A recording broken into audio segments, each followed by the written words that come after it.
Gledate Gorenjska poročila na GIF TV. Projekt School 21 ali pa po slovensko učilnica na prostem ima korenine iz tistih epidemioloških let, ko smo bili z dijaki bodisi primorani biti doma, bodisi primorani biti nekako na razdalji v posameznih razredih v učilnicah.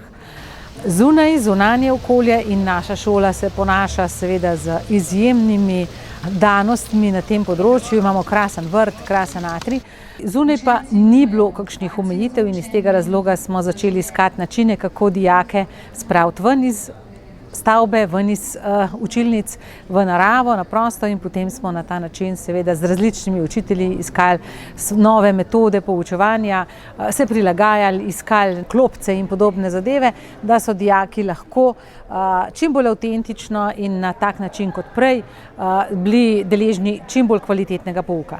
No, in to nas je navedlo, da smo skupaj z našimi projektnimi partnerji, to so Razvojna agencija Gorenjske in Socialna akademija ter seveda osnovna šola v naši bližini, osnovna šola France Prešeren, skupaj z norveškimi partnerji prijavili projekt učilnice na prostem, ki ga imenujemo School 21, in bomo na njem oziroma skozi ta 3 leta snovali načine, na kakšen način prenesti, najprej pogruntati, potem izvesti oziroma zgraditi kaj, pa jasno še najti neke prave poti in nove metode poučevanja za to 21. stoletje.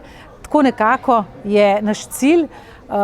Bomo se pa seveda skozi ta leta še večkrat v javnosti oglašali in seveda povedali tisto, kar smo se v tem času naučili, in upam sprovedli tudi v prakso za nas, pa tudi za našo bližnjo in širšo okolico.